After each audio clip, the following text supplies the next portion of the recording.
So these are mayoral candidates. Tonight we've got Russell Johnson, Ronnie Marks, Brian Terry, and Mark Wilson. We're going to start with introductions. And Russell, you drew number one, so you get to go first on this one. You've got 1 minute. Very well, thank you. About 5 years ago, I tried to bring 300 high-tech jobs to Athens. Met with city leaders. We met all across the southeast, vetting cities to try to where to put it. Athens failed miserably in trying to get those jobs, and today, Cookeville, Tennessee has those 300 jobs, high-tech engineering jobs. And at that point, I decided, it was time for some new leadership in this city that knows how to go after that type of business. I think we need a leader that knows how to run an organization that is measured by productivity, efficiency, and delivery. When I served as the vice president of SAIC, of the software group, I proved that ability, that we were able to do that. I think we also need a leader that understands education in this city. I've served for the last 15 years on the Athens City School Board, was instrumental in getting the new Athens High School built, and I understood what the economic impact of that school system would be, and I was the one that pushed really hard to make sure that new Athens High School building made an impact. It made a statement when visitors came to our city. So I think I have that proven leadership for the next generation of Athens. Ronnie? Yeah, well, welcome. It's always exciting when you get an opportunity to talk about, is that mic? Second mic, all right? Rewind. As I was saying, it's always exciting when you get an opportunity to talk about one of the oldest cities in the state of Alabama. Incorporated in 1818, what a tradition in history we got. So I'm Ronnie Marks. I've been the mayor since 2010. I stepped in when Mayor Dan Williams was elected to the state legislature, and I have been excited every day. I have been from Boy Scouts to Senior Center to issues with Dr. Martin Luther King, and I have been all over this community. We have the most successful community right now, growing by 25.5% since 2010. This did not happen without a vision and plans. You'll hear people talk about what they're going to do and what they're going to bring, and in the meantime, we've been working. I'm Ronnie Marks. I'm excited to be here. My wife of 52 years is Sandra, sitting in the audience, and I look forward to the next 4 years. Brian, if you'd like to make your introduction. Thank you. Good evening. I'd like to thank the Chamber and the News Courier and for everybody that had a part in making this happen tonight. I feel privileged to be a part of the first live stream political forum that we've had. I am Brian Terry. I'm a candidate for the mayor of the city of Athens. For just a moment, I'd like to thank three guys from a long time ago, Bob Hastings, George Mitchell, and Henry White. They gave me the opportunity to become an educator 32 years ago. And that opportunity, I took a $12,000 pay cut when I became an educator, and I've never looked back and I've never regretted it. So I think all the experience that I have with career technical education, dealing with different students throughout the course of my career, dealing with their parents, dealing with fellow educators and hot topics that are dealing with education throughout the time and negotiating those things, that gives me a communication ability to communicate not only with city employees but also with the public in general. And communication is a big part of today's world. I just humbly ask the city of Athens that you give me the opportunity to serve you as your next mayor. Thank you. Mark, if you'd like to make your introduction. I'm Mark Wilson. I'm running for the mayor of the city of Athens. I thank everyone for coming out. I'm running for mayor because we need a change of Athens. We need a mayor that for all the people of Athens and not just for some of the people. And the system is not set up for all the people. So maybe we can get a mayor that can represent all the district instead of just one district of Athens. Thank you. Thank you. This will be a two-part question. We're going to start with you, Russell. Everybody is going to get 2 minutes on this question. What do you think is the biggest challenge facing the city of Athens? And how would you address that issue? And also, what do you think the city's biggest strength is? So the biggest challenge, I think, and we've already talked a little bit about it, is the growth that we're going. The first thing that I would do is I would make sure we had a certified city planner on our payroll. I don't think we've had one since for several years, and I think that is one that we really have to do. I think we've also got to really start paying attention to our public service, or our police and firemen. That's an area with all this growth that we've had that we have not really expanded. The crime rates are up. I talked to Chief Johnson, and he gave me some statistics on that.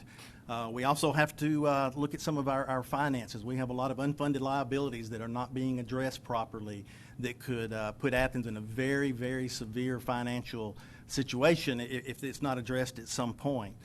The biggest strength, I think, Athens is just the people. I was born here. I've lived here all of my life.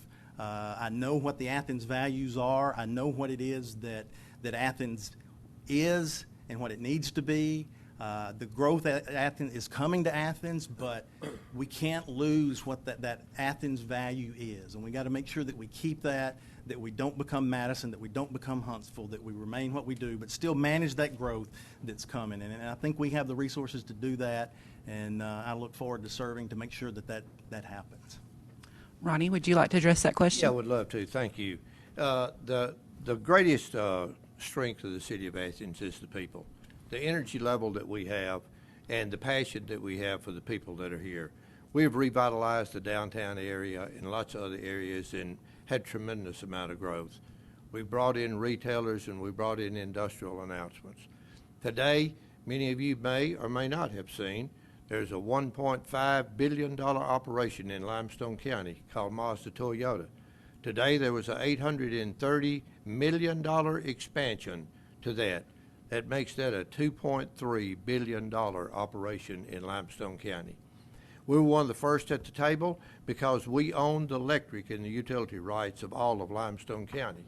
So we are there, we're at the table, we know how to negotiate, and we know how to move projects along from retail development all the way to the industrial development. It's important that we have the teamwork. This is a contact sport, meaning that the contacts that you make and the relationships that you make all the way from the governor's office to the Department of Commerce, to the Department of Transportation, and all the way to a gentleman called ADECA, who is the opportunity to give grants and opportunities to all of us throughout the cities. There are 463 cities and towns in the state of Alabama. They would literally drool at the mouth to be in the position that we're in. We have an opportunity for not only for our churches to grow, but for all of us to grow. And maintaining our quality of life is the biggest challenge that we have. We can talk about public safety. We can talk about all the things we got. We're one of the 10 most safest cities in the state of Alabama. And we got to keep that, and we got to maintain that. Do we need more police officers and firefighters? Sure do. And we're working every day to get it. 40% of your taxes in general fund is because of sales tax. We've got to keep the opportunity of sales tax alive and moving forward. Thank you. Brian, if you'd like to address that question. Yes, be glad to. I think you're going to find a lot of common ground with all of us as candidates on those strengths for the city of Athens. There's no doubt our people is our strength. The love for God, the love for each other, the cooperative unity that we have throughout our community, that's definitely one of our strengths. When you talk about our weaknesses, you talk about the growth pains that we're going to have, those are real. There's no slowing down the growth. Those things are going to happen. So when you're talking about those things, how are you going to plan for those things? How are you going to fund those things? So I see we're going to have a growth problem of funding that growth. And then we're going to get over that hump some way, somehow, with good management, being a good steward of the people's money. But at the same time, on the other side of that hump, there's going to be milk and honey. There's going to be some funds flowing and revenue that we've never had in this city or this county before, and that's where we're trying to get to. When you look at one of the immediate things that I see and that I hear as I'm out there on the campaign trail, and our council individuals, candidates mentioned this as well, it's maintaining our streets. Our streets are very important. We have a lot of streets that need repaving. This is a big issue for people all over the city. Not in the new growth. Well, I'm talking about the areas of the city that has been there for a long time. Those individuals have been paying taxes for many years. Some individuals have lived on the same street, and that street may or may not have ever been paved ever, except for the first time that it was paved. So street paving is a big thing. We need to continue to recruit retail business. As Mayor Marks mentioned, that is our big tax base, but we also have a lot of empty buildings. We have gained new businesses, but we've also lost a lot of businesses. You stop and think about the things that you can't buy in Athens that you have to buy online, or you have to drive to a neighboring city to pick up that product. We need to put an opportunity in place for those businesses to either want to return or come to Athens. And there's no doubt with the growth, the rooftops, businesses will come. Thank you. Thank you. Mark, if you'd like to address that question. Yes, I live in District 5, and we need grocery stores and businesses also up there. We need infrastructure. We need a diverse municipality government. We need a diverse fire department, police department, school system diverse. We need, the master plan map was made. It does include all the people. It's being seen every day by the public works and the construction projects. Being mayor of Athens in the city is a serious task, and we need to take it very seriously to represent all the people of Athens and not just some of the people. Thank you. Thank you. Ronnie, you're going to go first on this question. You're each going to get 2 minutes again. What are your top three priorities for the city of Athens? Well, thank you. The energy, the growth, we've all talked about the growth, the challenge of growth. Our greatest success is our greatest challenge, and that's growth and how we're going to manage it. We do have a team together that has been managing the growth, and it is moving fast. It's moving as quickly as it did in Madison a few years ago, and it is a challenge. In 2012, we had a group of city council members, two of them, Mignon Bowers and Dr. Millie Cottle, who stepped out on the limb and passed a 1-cent sales tax for the city of Athens. Before that, we had $270,000 a year from gas tax money that went into paving streets and building sidewalks. Today, we have $1.5 million. Please hear me. We had $270,000 citywide. Today, we have $1.5 million every year that's going toward roads and sidewalks. Yes, it is a tremendous challenge, but it's one that we are moving forward with. We have a plan. We're building sidewalks. We're building places to get people off of the busy streets. As one of the council members talked with the speeding motorist, Joseph Cannon, who was a council member in District 4, did a great job of putting sidewalks all along Lucas Ferry Road. We've recently completed the sidewalks on Pryor Street out to the new high school. We're building them south toward the middle school, and we're building them north toward the high school. We just are beginning the sidewalk project right now on our own that are building the sidewalks from the high school to the apartment complexes there that eventually will look to cross over to the sportsplex. So lots of great opportunities, and again, general fund is built by sales tax. It is unlike county government. City government is a different animal, and it is built on sales tax. We have to keep the ability to have our retail developers come in here where we can pay our police officers and our public works officials. Thank you. Brian, what are your top three priorities for the city of Athens? That's a great question. As mayor of the city of Athens, I will have a number of priorities. But please understand, it's not about me. It's about the people. It's about the businesses that are in the city. It's about those companies that want to relocate. It's about the Chamber of Commerce. It's about the tourism. It's about all those things combined into one. But there are some top priorities. Number one, promoting Athens. We have organizations that promote Athens all the time, but they need resources to do that. They need a reason to promote Athens. We have some great things that are going on, but we need to work on that even more. We also, education is a top priority. Education will always be a top priority. If we can't educate our youth, we're not doing a very good job. One of the biggest problems we have, though, is we educate youth. We do a great job. Our citizens provide money for education. Our businesses support those efforts in education. But then we send our students and our kids off to college, and they don't return. They go in large numbers to other places to live, to work. We need to do a better job of recruiting those type jobs, whether they're technology jobs, whether they're office jobs, whatever those jobs need to be. I agree with Mr. Johnson in his opening comment that he made earlier that business that located in Cookeville, Tennessee, Athens would have been a great fit. Maybe we didn't have all the components in place as a city to make that happen at that time, but we at a crossroads that we can put those things into place. You know, our location is awesome.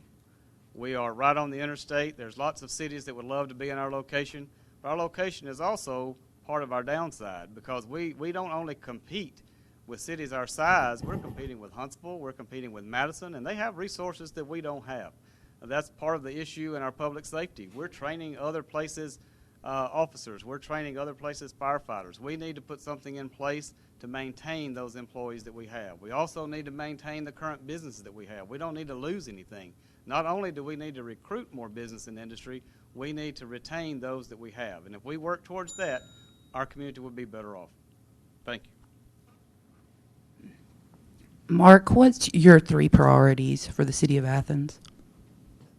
I think that the city of Athens need to remake the master plan map because it was a disaster to people with color, minority, and it's holding us back in progress in District 3 and District 5. We need better infrastructure in both districts, and when most people are still living in dilapidated conditions, and I don't think it should be that way because all the business is going east and not allowing everybody the opportunity to grow. Athens has got plenty of room for growth and opportunity if we just can let everybody fill in that gap in every district of the county instead of just east side. The north, south, and west side need more businesses and infrastructure. Thank you. And Russell, what are your top 3 priorities for the city of Athens? You know, we've all talked a little bit about jobs on this, and I think that is one of the biggest priorities we have. You know, we can recruit. I've been on that side where I've been the one being recruited to bring jobs, so I understand how that goes. But there's another way we can bring jobs in here, and I think it would help with what some of the things Mr. Wilson's talking about is I've got a group of guys ready to go, set up an organization to build a business incubator here in Athens. And that way we can get people that have good ideas but maybe don't know how to start a business and start that business in Athens. And have them to mentor them, have some funding for them, and places for them to invest, and we can do that. I think we're losing a tremendous amount of dollars. As Brian mentioned, we have our location. Look at what Emerson, Georgia's done. They went out on a risk. They built a sports complex. We've already got a lot of those pieces in place, and they have embraced this sports tourism, and we can start doing that. If you go over there, you can't go over there on any weekend of the year and get a hotel room because the place is packed, and they have built like 4 new hotels there. They're building more. I've got a brother that lives in Cartersville that's about 15 miles away. He says, you can't get a room in Cartersville because it's so done. We could do that here in Athens. That's another priority that we need to do. We need to infuse technology into the city. That's the area I came out of, a high-tech company. We can save a lot of cost, and we can be more efficient in delivering services just by replacing some of our antiquated systems, make sure that we're more secure, and we can save money by doing that thing. You've got to spend a little bit, but we can save money, and I've done that in large, multi, 1,000 people organizations, increased efficiency by doing that.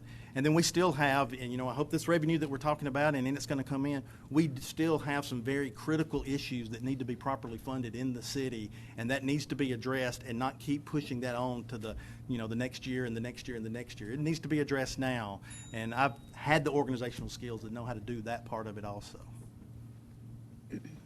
Okay, Brian, you're going to go first on this next question. You're going to be able to give a 2-minute response. The other candidates will give a 1-minute response, and then you'll be able to come back with a 30-second response at the end. How do you plan to approach the city's finances and promote a strong, balanced budget that best serves this community? Simply being a good steward of the money and looking at every aspect of the budget, looking at the revenues that are coming in, looking at the debt service that the city has, being able to plan for those future things. There are things that come up in the city budget from time to time that nobody understands or knows that that's going to happen at that particular moment. So you've got to have a reserve. You've got to have money to be able to fund those type things. But at the same time, you've got to work with all the city department heads.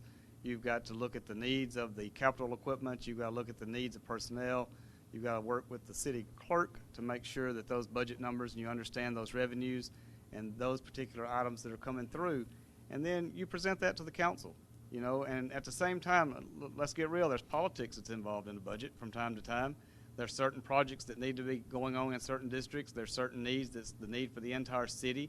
But then you also have districts that have specific needs, and those council individuals want to fund those things as well. So you have to build all of that into that budget. You have to look at the budget, look at the revenue that is coming in, and again, continue some of the things that we're talking about. If we can continue to increase retail sales, sales tax is our #1 revenue generator.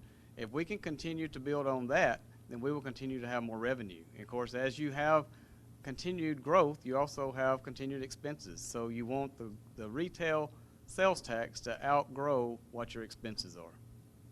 Okay, thank you. Mark, you have a 1-minute response to that question. I would have somebody in my administration would be more qualified to answer that for me. So I would just, I would sidestep that question, not because I'm new at this, I'm not a politician, but I would have a better administration to address it. Thank you. Russell, if you want to address that. So, talking about budgets on the school board, that's something we deal with all the time. We're required to have a 1-month reserve. We have about a 2.9-month reserve right now. We have almost $10 million sitting in a capital fund that we're ready to go on building some more infrastructure that we're going to need for all of these kids. We just got to get through COVID so we can get these kind of things started. So I understand that budgeting process, did it in the corporate world. I think one of the problems that we have in budgeting in the city, we don't budget for capital expenditures. We use the excess that we have, and then we figure out how that we're going to use that. That has to be included in the budget and planned out. You can't go buy a new fire truck just by saying, okay, this year we ended up with X amount of dollars, and then say, well, let's go buy the fire truck. We need to start planning that as we go along. All of our equipment needs to be done that way. There has to be a vision. There has to be a long-term plan. Everybody's not going to win in every budget cycle, but if you plan over a period of time, eventually everybody will get what they need. Ronnie, would you like to respond to that question? Yes, actually budgeting is one of the strong points that I enjoy more than anything. Our budget process is different. It's a utility budget and it's a general fund budget, and people need to understand that. The utility budget is a $125 million budget for the electric department alone. In the gas department, it's about a $15 million budget. In the water and wastewater, it's a $13 million budget. These things don't just happen. We plan each one of them, and we plan for reserve in each one. The general fund budget is $31 million, and the reason we look at those issues on a very screwed down conservative thing from the front end is to see how we can finish the back end to look at other things like computers and capital expenditures. Because again, 40% of your sales tax is the revenue stream for that. So if you don't anticipate from the front end, how you going to react on the back end? I walked in 2004 on the city council, and we had a fleet management plan that needed to be operated, and we've put in place police cars, garbage trucks, and everything in the last few years. Brian, would you like to take a 30-minute response to that? Yes. You know, one of the biggest things, I think, is the asset that the city has in our city department managers. They are good stewards of the money, Yeah. and they provide great knowledge to the mayor, to the city clerk, to create those budgets, and to the city council. So those city managers are an asset that brings a lot of knowledge to the table to work through the budgets. So we want to continue that relationship and get their input on things like that. And I would agree that we need a capital line item budget that is ongoing all the time. We don't just fund things as we have money. We make a plan to make those things happen, long-term and short-term. Mark, you get to go first on this question, and you have 2 minutes. With industry eyeing the area for future development, having the proper sewer and water infrastructure in place is essential to our growth. What would you do to help ensure utilities are in place for years to come? Well, it's a good question. It's a good thing you asked me about the sewage, because where I live in District 5, we have no sewage. We have nothing in District 5 for sewage. So we need to get it where we can get sewage throughout the city of Athens, which that'd be more money for the city as well. So, in other words, the sewer system is very important for all citizens of the city. District 3 and 5, they're doing sewage in District 3, which I don't go along with it. The reason why they're doing it 2 months before the election, that's odd to come in and assist a community and start building sewage 2 months before the election. And that's a good thing that they're getting sewage, but I think it should have been done a long time before now. And District 5, we've been waiting on sewage, but the mayor hasn't moved on it at this point, so we need sewage as well. Thank you. Russell, if you would like to respond, you've got 1 minute. You know, the sewer is a big problem in our city, and I know that there's a lot of work going. If we're going to sustain this growth, we're going to have to make sure that we have the proper planning in place. I haven't seen our long-range plan. You know, what is our plan for 5 years, 10 years, 15 years down the road as Huntsville-Browns Ferry becomes a 5-lane road, as I understand it's going to be? You know, we need to start putting that infrastructure in place now. It'll be painful now because you're having to build these kind of things before the revenue comes in, but if you don't do it, those people aren't going to come. So it has to be done. We have to make sure that we're doing it right. I hear all kind of complaints where the sewer bypasses this neighborhood to get to here, and we got to make sure that we take care of that and that we're doing it fair, we're doing it equitable, but that we're making sure that we have that plan, that we know what it wants to be in 10 years. What does it look like in 10 years, and work toward that goal? Ronnie, if you want to address that question. Yeah, I would love to. In 2007 and 2008, Limestone County Water Authority sued the city of Athens. They sued them over sewer and water rights. The federal judge made us draw a line in the sand. It came right south of Canebrake, and it cut off all of Browns Ferry Road. We've been in negotiations with the city of Huntsville and in the courts for the last few years, and just this year, Shane Black, our city attorney, working with the city council and the mayor, worked through an agreement, said if you are looking at any annexation or any planned effort for the city of Athens, regardless of where it is, we will get out of your way. The city of Huntsville said, get out of our way if that happens. We've had a long battle with the federal court suit regarding sewer, and it's important that we move the sewer not only in Marks District, but in the Westgate area. When I came in 2004, the first sewer west of Lucas Ferry Road came to Watercrest, and we got to continue working with that operation. Thank you. Brian, if you'd like to address that question. Yes.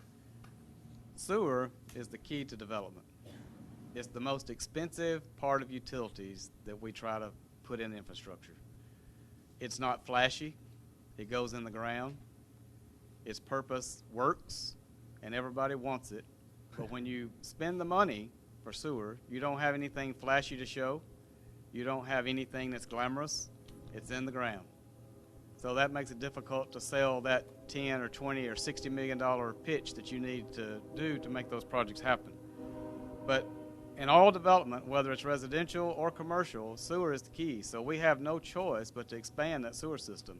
Another issue that comes into be when you're talking about sewer is most individuals don't understand there's an assessment fee that goes with sewer. Yeah. If there's a brand new subdivision that goes in, that developer has already paid that. And then when that lot sells, that's a part of that cost of that lot. So then when you go into an existing subdivision, you're asking people to fork out $3,000, $5,000, or depending on what the location is, that's kind of difficult for them to swallow. So a good plan needs to be in place to help finance that and to look for ways to bring that cost down. Thank you. Mark, would you like to add anything more to this question? No, ma'am. You've got about 30 seconds. Okay. Yes, sewage is very expensive. I agree with you, but it's still something need to be done. We can't turn our heads from one side of town to the other. We just need to dress the whole city as a city with sewage and everything. Thank you. This question is a two-part question. We're going to address in public safety. We are a growing city and I'm sorry, I should tell you should go first. Ronnie, you're first on this one. You've got a 2-minute response. We are a growing city and projected to continue to grow. Do you think we are meeting the needs of citizens when it comes to public safety, and what would you do differently?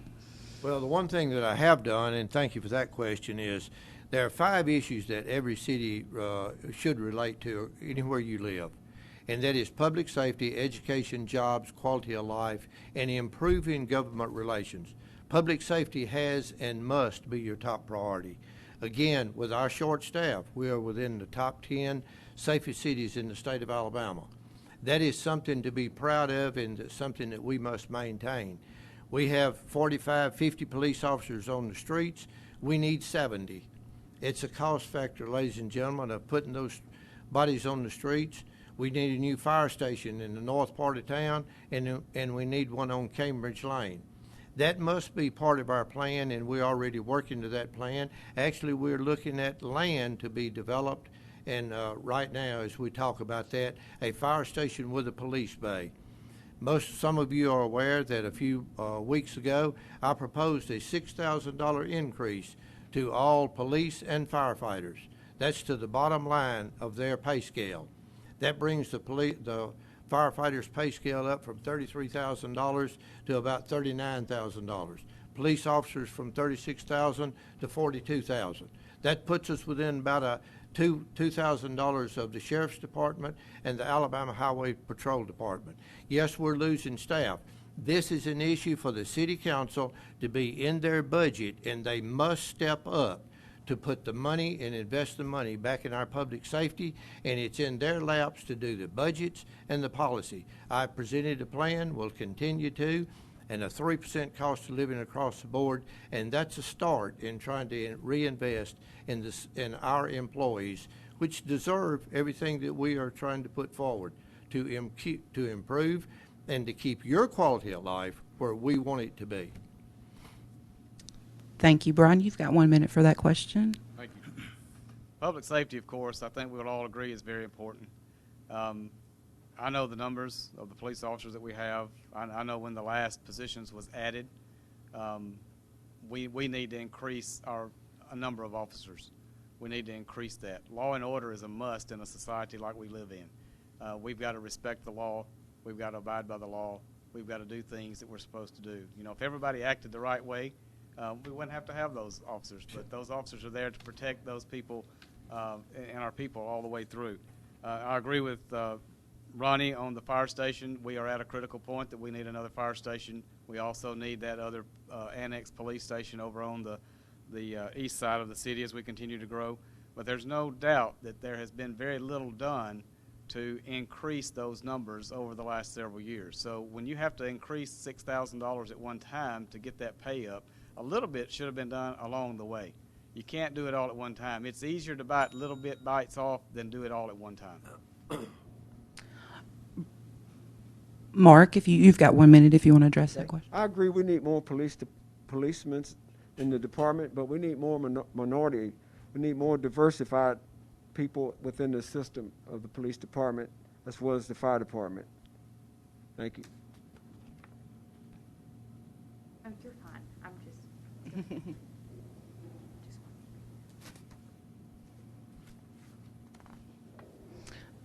Mark, do you need a little bit more time on that? I'm sorry. Okay, thank you. Russell, if you'd like to address that question. Yeah, I told somebody the other day, I said if nothing else out of this campaign that I was able to bring the attention of the lack that we have done with the police department, because after I proposed it, the mayor then publicly came up with his plan. So I'm glad to see that at least it's getting some attention, but it should have been done, like Brian said, over the time. Mr. Wilson's talking about the minority staff, and I agree with you, sir, on that there needs to be a recruiting. I talked to a lot of the police officers and the firemen about recruiting. When I was at SAIC, I led the college recruiting program. I've been to every historically black college university in this country recruiting minorities. I know how to do that. We need to do that in the city. We need to start inspiring some of our own kids to join the police department, because we can't hire police officers right now. When I announced my candidacy, I probably had 35 or 40 firemen and policemen come to me and say, we need help. We need help. We have been ignored. We need help. And I told them we'd do what we can. Ronnie, you've got 30 seconds. You can respond to that. Yeah, again, public safety is one of the highest priorities. It's kind of interesting. We met with the police department as much as a year ago, and Captain Trevor Harris laid out the plan that I proposed a few weeks ago, over a year ago. So this plan has been in place for some time. COVID hit us all, and we are struggling in this country and across the nation with health issues, and we need to have those as one of our top priorities, and I hope and pray that this will be lifted from all of us. Okay, Brian, this question is focused on education, and you have a 2-minute response on this one. You're going to start out. How do you feel about the current financial condition of the school system? And what is the city's role working with the local education system for the overall success with future growth, economic development, and workforce? Very good. The education system is key to workforce development. There's not a company, there's not a family that wants to relocate to a city that has a poor school district. That's just the way that it is. They want to move to a district that has the best school. They want to move to the district that's got the newest building. But more importantly than that, they want to move to the district that's got the best and most dedicated teachers. And I think we have that in Athens and Limestone County as well. We have 2 great school systems. Now, can they be better? There's no doubt that they can be better. But education and the education system is a strong component for us going out and recruiting business and industry and getting those individuals to locate here. That's one of the first questions that people relocate want to know about. Yeah. Education and churches. What's the availability to go to church? What's the availability to shop? What's the availability of the education that's there? So that's a very key component. We've heard reports, and I've not verified the budget information that Mr. Johnson has talked about, but I know the city schools have always had a strong foundation when it comes to being good stewards of the money. There are a few things that's been in the news that's questionable, I guess, of how things have been done in the current administration and some things, and that's as far as I'll go with that. I guess that'll come out in an investigation that'll be opened up soon. But at the same time, you've got to continue those efforts, and you've got to have a strong base. The city's role for that is the schools are an extension of the city of Athens. So there should be a great relationship, and I'm not saying there's not a great relationship. There should be a great relationship between the city clerk and the CSFO of the school system. There should be a great relationship between the mayor and the school board, and there should be constant communication. That communication should not occur just as things are problematic. You should have those communications going on all the time. So I remember when I served on the city council in years past, the school system got in a financial bind. It wasn't anybody's fault. It was the economy at the time. So the city, we voted to give $1 million to the school system to bail them out of that particular situation. And that got them through the hump and got them all the way through to the success that they have included in the last several years. Mark, you have a 1-minute response to that question. I support the school board system. I think we need to focus on reducing the overcrowding in the school system. And I think we need to ensure better quality of life for the people in the school system. And I support the overcrowding. We need to look at the overcrowding in the hospitals and the utilities also. Thank you. Russell, you've got a 1-minute response to that question. Well, being on the school board for the last 15 years, I think I have a little bit of intimate knowledge of what's going on in the schools. And we do have a fantastic school system, a dedicated group. We're opening the schools Monday. Our teachers are dying to get back in there with those kids, and we've got a great plan in place for that. We're a well-funded school system. I invite, Brian brought up a topic, I invite anybody to come look at our latest audit. The auditors, the independent auditor said he's never seen an audit that was that perfect with the way that we're doing our bookkeeping. We're doing good. I wanted to make sure, because I understand business, because when we were going out recruiting cities to locate our businesses in, that was the first thing we looked at schools. And I wanted to make sure that central office that we built, when parents came to register kids, they weren't going down to the basement of the old Clinton campus, that they were going into a nice new modern facility that looked like we knew what we were doing. Same with the high school. We had to make sure that building was a statement for this community. And I don't know how many 100 tours I've given through that high school of different business leaders coming through there. And the common thing is, wow, is what the comments that they've had. So. Thank you. Ronnie, you've got 1 minute on that question. Yeah, just real quickly, as I said, talked about our priorities. Our school system is in jobs and industry is two of our top priorities. Our school system, Brian hit it on the head. When we rolled out in 2004, they did make a commitment to the city school system, and they paid $1 million because not any discredit to them, but they were behind, and it was some economic tough times.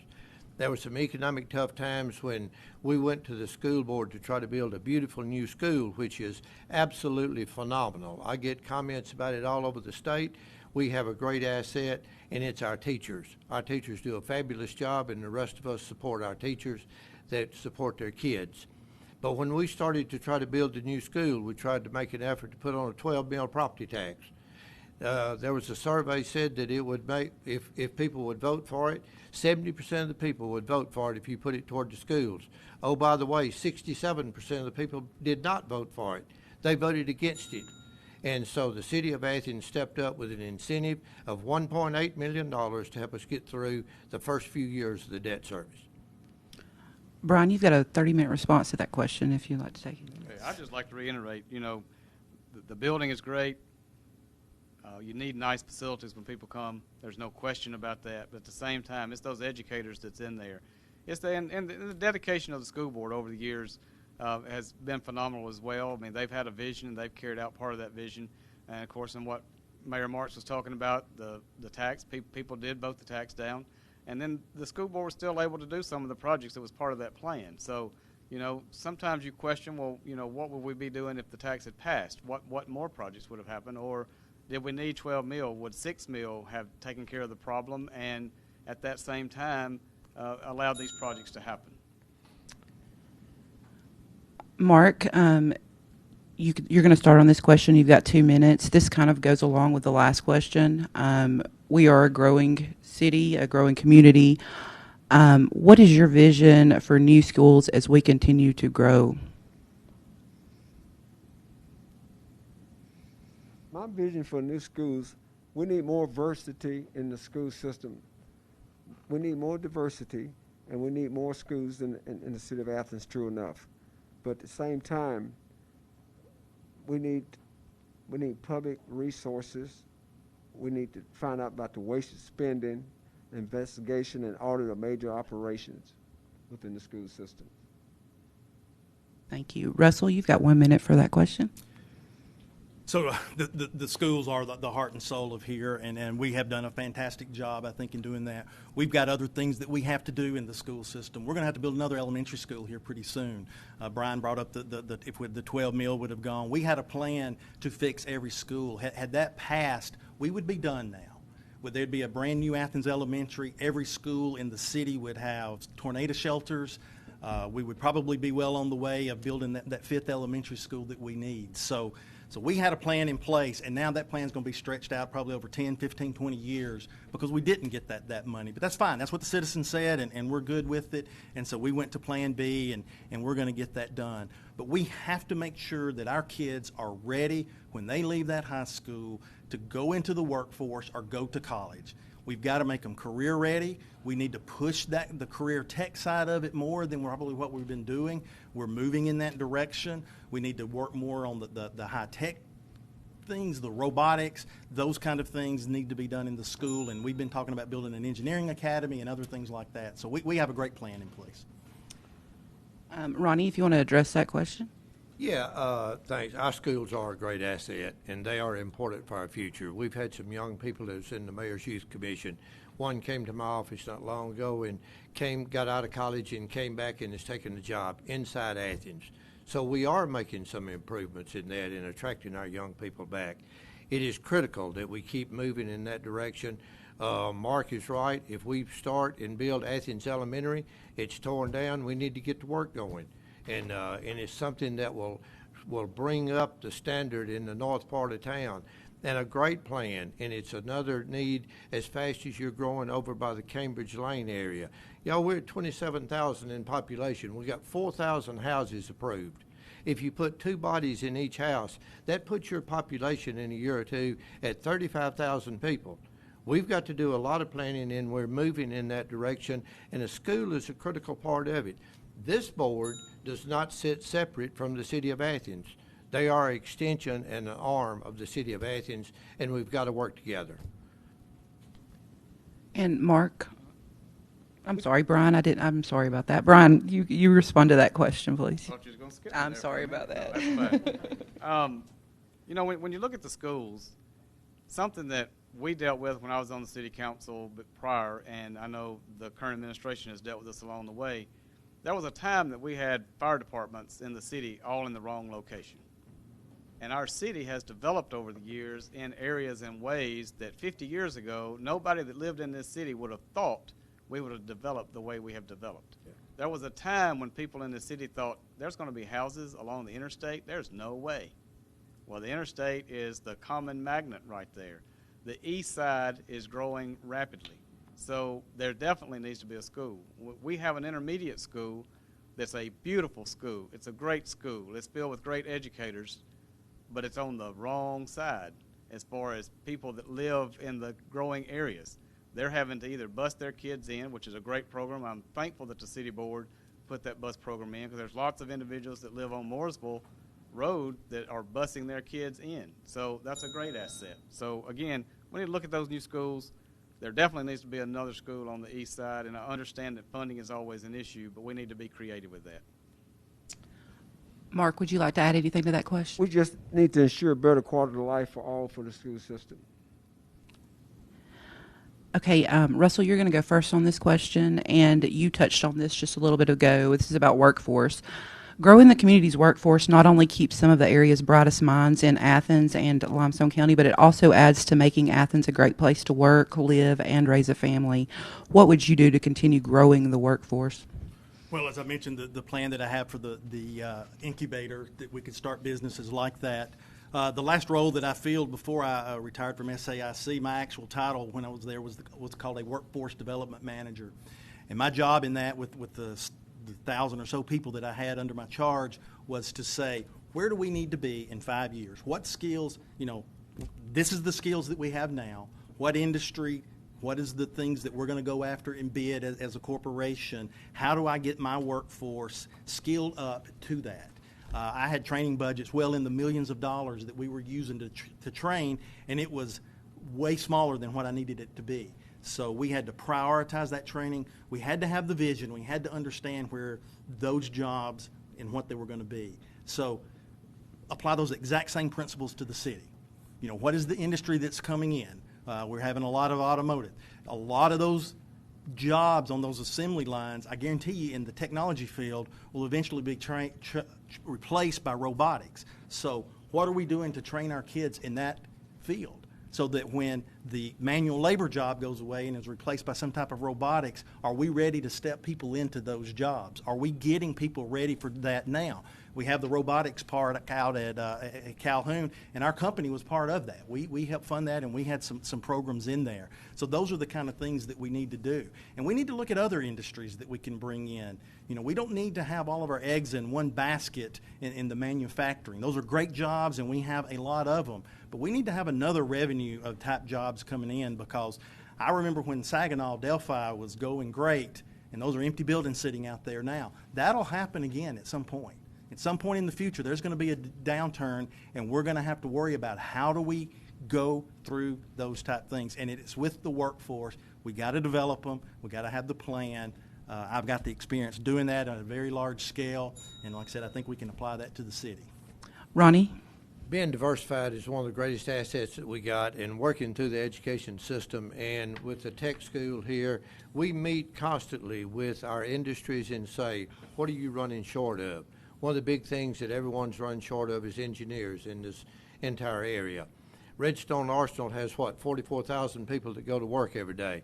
We're in competition with that, and we must keep workforce development. One of the reasons that the state of Alabama and Governor Ivey and others attract industries from all over the world is the workforce development that they put in place, that they actually train the people that go to work for the industry, screen them free of charge to help these industries come into our community. Our local level of workforce development is critical. We had a meeting a couple of days ago with Unsung Heroes, a group of kids that didn't have the opportunities to have all the scholarships to go to college, and we gave them small amounts of money. 2 kids stepped up and said, I want to be a welder, and I want to be the best welder. One of them was female, one of them was male. Do you realize that a welder today could come close to 6 figures if they're good? That's important, and we must stay diversified. Brian, if you'd like to respond to that question. I think we'll all agree diversity is the key. I agree with the statements that both of these gentlemen have made, that we can't have all of our eggs in one basket. We need to have a broad variety of different things that are out there. But a lot of talk has been made here tonight about Athens stepping up and doing things, but there is one aspect. There's nothing wrong with us riding the coattails of some cities that are around us. I mean, Huntsville is a much bigger player than we are, so there's nothing wrong with us riding those coattails from time to time. Yes, we want to recruit our own industry, we want to recruit our own business, but at the same time, the things that are good for Huntsville and Decatur and surrounding cities are oftentimes good for us as well. We have a lot of people that work in those communities, so we benefit from the things, and we don't have to put the same money in those pots. There's other communities that are putting that money in. We also need to work with our local businesses. It's always quick to jump out there for a company that flies in on a private jet to do things for them, but we have local people that have lots of opportunities that they just need a little help. I agree with the business incubator. That's a great asset. Thank you, Mark. If you'd like to respond to that question. Well, we have to focus and be diversified, but also be competitive and give the city of Athens a more broader economic baseline. And Russell, if you want to respond, Sure. 30 seconds. You know, you mentioned the engineers going to Huntsville. I was one of those engineers for 35 years that made that drive every day. I tried to bring 300 engineering jobs to this city and failed. The city was just not prepared to do that. I've got the background to make sure that that'll happen, and so that we can bring those jobs here. It's not hard. We just got to have the vision to do it. We got to put the resources in place, and we can do it, and we can keep those tax dollars from going over to Huntsville, keep them in Athens. This question kind of goes along with that, I guess, in a way. Residential growth, being that we are living in around Huntsville, Decatur area. Athens is seeing, I'm sorry, Ronnie, this is your question. It's 2-minute response. Athens is seeing a number of new residential developments as a result of people moving into our area and projected growth. Is Athens prepared for continued residential growth, or why and why not? It must be. We have to do the planning and the vision to create that. We have, again, I mentioned it a little earlier, we have subdivisions all over the city of Athens. It's already been approved. We have the water there. We are getting the sewer to all of them except the one on the far end of Lindsay Lane and one on Highway 31. There are 4,000 approved housing units right now that has been approved and gone through the Public Works Department and other departments. The Planning Department has gone through all of that. There are 3 more of the subdivisions on the board, almost 1,000 other houses. So our planning and our development for the residential growth is critical, and I can tell you, retail and industry and the jobs and the high-tech jobs will follow where the growth and the pattern is. You will see more and more retail developed on the west side. You'll see it in the north section of town, and you've got so much growth on the east side. We will continue to, you've got businesses looking at Highway 72 and Mooresville Road right now, today, in my office this afternoon, of opportunities to be there. So we've got a lot of opportunities, a lot of challenges. Again, our success is our growth, and our challenge is our growth. And we do have a vision, and we have a plan, and I hope you will join this team for the next 4 years to make it happen. Brian, you have a 1-minute response.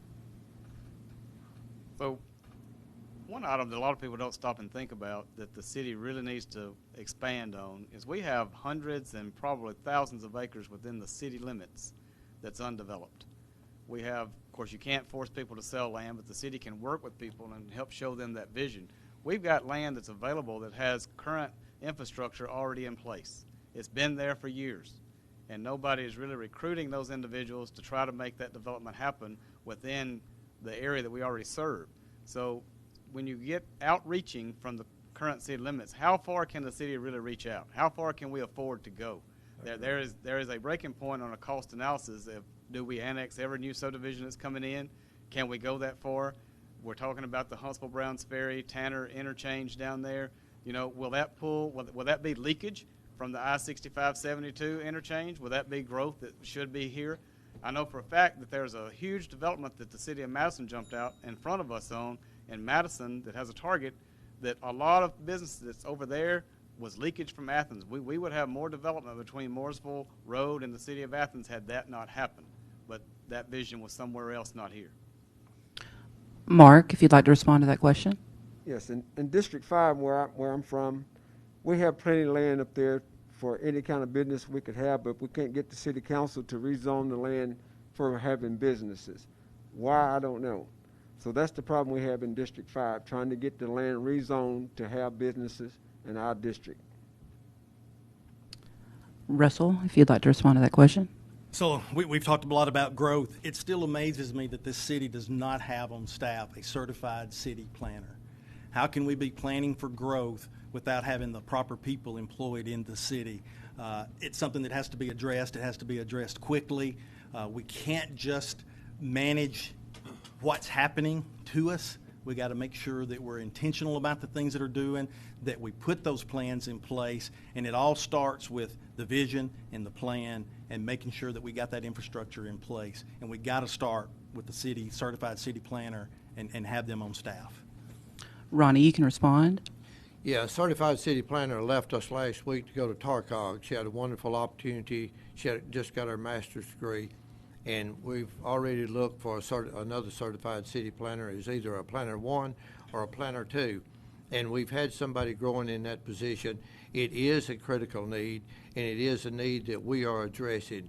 So just real briefly, we've got a lot of growing pains, but we do have had certified city planners, and we will continue to recruit those. Brian, you are going to be the first on this next question, and you touched on a part of it. You touched on Athens being surrounded by available land, and what would be your plan for growth and future land use in those areas, and what areas do you think have the most potential for future land growth? We have a lot of areas. The city has developed mostly to the east. You know, there was a period of time that the west side was the developing side of the city of Athens. If you go back 40 years ago, 50 years ago, there was a side of Athens that was westerly that was growing phenomenally. Then all of a sudden that shifted to the east, and now because of all the east growth, the west is fixing to begin that growth again. We know of some new developments that's going on that side that will be relatively economical to develop as far as the city getting infrastructure to those. But again, the sewer is the key, and the sewer is the most expensive. And if you're trying to put gravitational sewer in everywhere, it's not going to work. We've had a unwritten rule in the city for a while that pump stations was like a no-no. Well, sometimes you've got to pump it. And so we just need to step up to the plate and put the proper pump stations in that needs to go. But again, I think it's working with local developers. You know, we have local people that have great knowledge. They know the land I'm talking about. They're aware of the situation. It just needs to be a cooperative effort between the city and those developers and those landowners. You've got some individuals that own the land that they don't want to sell the land. Well, then they're not going to sell the land. Then you've got individuals that would like to know a plan. You know, we've got some things that are developing that's right downtown. You know, we've got the old Athens Bible School property that something is going to be going there at some point in the future. So that's in the heart of the city. So you've got other areas. You've got the north. You know, the L&S Shopping Center. It's long gone, but there needs to be businesses in all areas of the city. But the city can't force those private businesses to go places. So it's got to be some kind of recruiting effort. It's got to be some kind of a cooperative effort to work with not only the citizens but those developers, because they want to make money. The bottom line for development is they want to make money. Am I right? Yes, sir, I'm right. So if you can show them a way, or you can help in some way to intensify that so that they can make money, then they're going to want to come. But the rooftops will drive that development. Mark, excuse me, Mark, if you want to respond to that. All I have to say, first, the sewage system, we want to make sure if the city putting in a sewage system that they have an easement to do it. We don't want the city to repeat taking people's land, putting sewage systems on people's land without paying them for the land and collecting money off of it. Russell, if you'd like to respond to that question. Sure. There is a lot of land that is undeveloped. We in the school system, we actually looked at that Bible school property as a potential to do something there. It all goes back down to we need to look at the zoning laws, the zoning regulations that Mr. Wilson talked about. You know, why are the things zoned the way that they are? Maybe the plan needs to be updated. I don't know really how old that it is. We need to do a comprehensive traffic study. Some of these areas could probably be developed if the traffic could get there, if the roads would be there. At some point, I think we've got to look at some type of southern bypass. Maybe as Huntsville Browns Ferry come through Tanner to get that.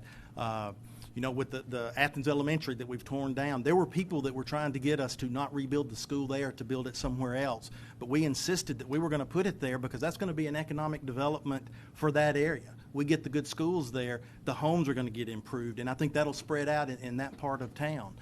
So there's so many things that we can do. Brian's right. We have landowners that are sitting there holding their land. Let's figure out how to incentivize them to help. Thank you. Ronnie? Yeah, we do have a lot of vacant land, and I'm glad Russ mentioned the southern bypass because we've met with the Alabama legislative delegation some time ago and with our county commission to look at a industrial bypass about Reed that goes all the way over to the Browns Ferry Road by Interstate 65. About a $65 million project, but something that we've looked at, and it's real critical. We've met with Speaker of the House, Mac McCutcheon, and others, and it's something that must take place at some point in time. It's real critical to the area, and I'm not talking about branching off for a lot of retail development. I'm talking about trying to move people from Florence, Alabama, Lauderdale County, through an industrial bypass, and then give them an opportunity to try to look at any of the retail and other development off of that for the city of Athens. One of the other things is we have, to my knowledge, have never in the city of Athens condemned anybody's property to build sewer or water lines. However, it is very important that we get easements and work with those developers. So a lot of vacant land, a lot of people to work with. Thank you. Brian, you want to add to any of that? Yes. Mr. Russell brought up one point. The philosophy of the city in many years has been whenever you zone property, you zone it the strictest way that you can, R1. I'm not saying that I agree with that or I disagree with that. I'm just saying that's the philosophy that's been used. But then when you get ready to change that from R1 to something else, that becomes a problem. So you've got to look at the property and its location. Things that are on Highway 72, that's definitely a business highway. Land that's on Highway 31, that's a business highway. So those things should be taken into consideration. And I know part of the new master plan did take those things into consideration. Thank you. Mark, you're going to start with this next question. You can have a 2-minute response. We're going to talk about transparency. All taxpayer dollars spent by the city are open to public scrutiny. What specific ideas do you have regarding government transparency, and what steps would you take to ensure the public is aware of how taxpayer dollars are spent? Accountability, responsible. It's all about accountability. Can you repeat the question? Sure. All taxpayer dollars spent by the city are open to public scrutiny. What specific ideas do you have regarding government transparency, and what steps would you take to ensure the public is aware of how taxpayer dollars are spent? Well, I think the public, it should be an open bookkeeping for the public to come in and review the records at any time. Thank you. Russell, you can respond to that question. Sure. So I think transparency is a very important thing. One of the things that I've proposed, if you listen to some of the things I've been talking about, is that I'm going to bring back, put on the city website, a weekly blog where all of the department heads, they're going to give us updates on all the projects. We'll have project pages so that, like, you know, the questions when we were rebuilding the bridge on Forest Street, weekly updates, where we are, what is the schedule, are we on track, are we off track, what is our budget, you know, what is the percentage of that. That's the world I came out of, the project management, managing big projects like that. You can be very transparent with it. Put the books on the line. Our school system checkbook is online. People can go look at it and see where we're spending money. So transparency is absolutely the key. I want to hold regular town halls in each one of the council district where we can sit there, let the citizens ask questions, because you're right. People can't come to that council meeting every other Monday night. But if you go in the evenings to those districts, I'm going to have regular open office hours where people can come in and know that I'll be there and talk to them.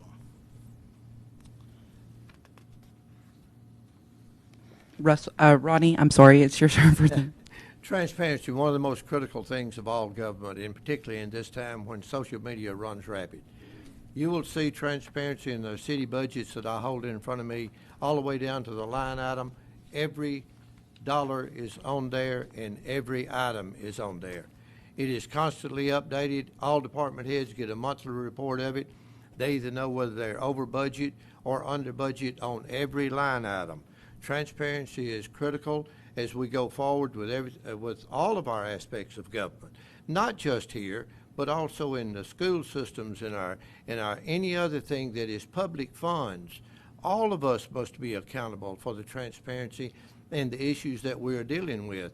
This is a country that is built on people debating and discussing issues. That's what's so great about this forum today. We knock issues out and we debate and we discuss them. But transparency is a key, and I am never been any more proud of the city of Athens than the transparency that we have with our budget process. Brian, if you'd like to respond to that question. Yes. I think a lot of people agree with me that COVID-19, Corona, whatever you want to call the pandemic that we're dealing with, has been a big issue to deal with. How do you deal with it? How do you address it? But at the same time, there's been some positive things that has came out of this. This particular forum, if not for COVID-19, would not be done in this style. I can almost guarantee that. We need to utilize technology. We have technology at our fingertips. Educators, we are some of the worst ones over the years that the technology was there. Industry sometimes is resistant to technology. They're not as resistant to other individuals and people, but at the same time, transparency is a must. But get that information out there every way that you can. And I appreciate Mayor Marks, and he's always answered any question that I've had about the budget or sent me to the person that could over the years that he's been mayor. But at the same time, a regular individual comes in and you show them the budget, it's complicated. It's not as simple as your personal checkbook. So we need to take the time to sit down, discuss that information, answer whatever they want. But in general, let me finish this thought, please, is that people in general are really concerned the most when you're asking for more money. As long as you're spending the money that you've got, they trust that you're doing the right thing. But as soon as you ask for more money, they're going to scrutinize it 100%, and very well given to do so. Mark, would you like to respond? I still think that everything is not public records when it come down to going up to the city hall or wherever the city government trying to get understanding. They don't produce public records. Okay, we're going to move on to closing statements. If everyone is ready. Ronnie, you've got 1 minute, and whenever you're ready. Closing statements are great. I love this. This is good. Let me just tell you real quickly about some things that have happened that I'm proud of, and I'll talk quick. You need a mayor that is not only knowledgeable, that knows how to collaborate with the regional efforts that's going on. It's never been more important that we join forces and work together. That's with Huntsville, Madison, Decatur, and all of our people around us. And not only that, but with the State Department. Athens needs a mayor with common sense and a kind heart. As a mayor, I've had days where I've talked to a single mother crying because they cannot pay their utility bill, and at the same time have a phone call coming in with an industry or retail development requesting and talking about millions of dollars. My experience as an infantry platoon leader in Vietnam, I've been in the trenches with this community. I've been in the trenches with the 2011 tornadoes, 2012, 13, and 14. We are now in COVID. I have been in every aspect of this community. My doors are open, and the transparency is there. And I please ask you to join me for Mayor Marks in 2020. Mayor Marks 2020. Something like that, Ryan. Say that real fast. Yeah, right. Mark, if you'd like to make your closing statements. As a mayor, I would make this a proud city for all the citizens. Detailing an eye on public resources, wasteful spending, and major operations. Thank you. Thank you. Russell, you've got 1 minute. Sure. Before you go to the polls on August the 25th, I ask you to go to my website, mayorjohnson2020.org. Look at my biography that I put there, very, very detailed. Do that for the other candidates. I don't know if they've got web pages out there or not that list their background.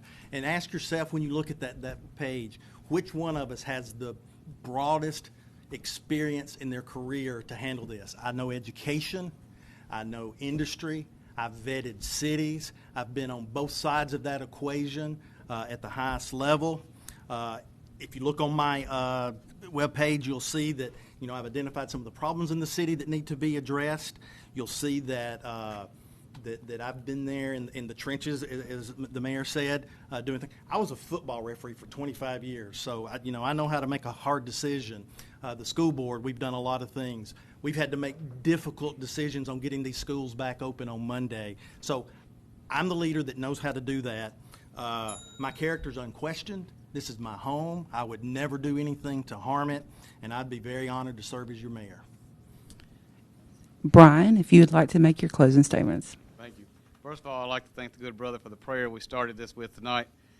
And I'll just tell everybody, I've been deeply involved in our community my entire life.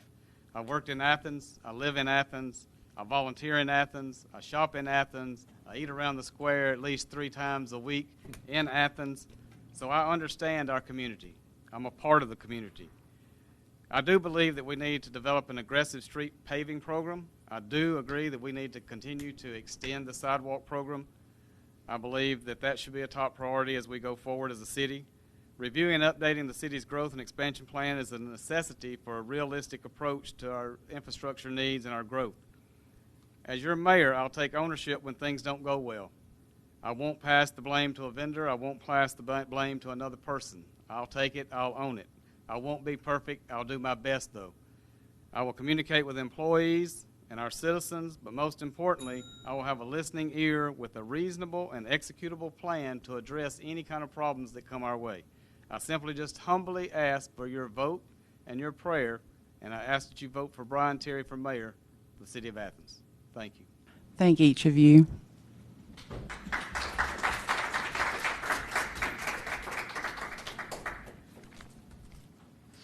Well, on behalf of the Greater Limestone County Chamber of Commerce, we want to again thank all the candidates for coming out tonight. Our City of Athens Mayor candidates and our City Council District 4 candidates to share your vision for our city. We appreciate you guys taking time out of your schedule to join us. I want to thank Lora and Jessica from the News Courier for helping us facilitate tonight. We really appreciate the media coverage as well. Thank you to the Limestone County Commission for allowing us to use their commission meeting room and helping us with the live stream tonight. The event is going to be covered by local media. We'll also, this event was recorded, and so we will share that live stream link that's recorded on our Facebook page. We hope to put it on our website, and we're going to try to get it on the News Courier website as well. So there'll be lots of opportunities for you to go back and watch things. And we want to remind you to go vote in the municipal elections on August the 25th. Polls will open at 7 a.m. So thank you so much for joining us tonight. We appreciate it.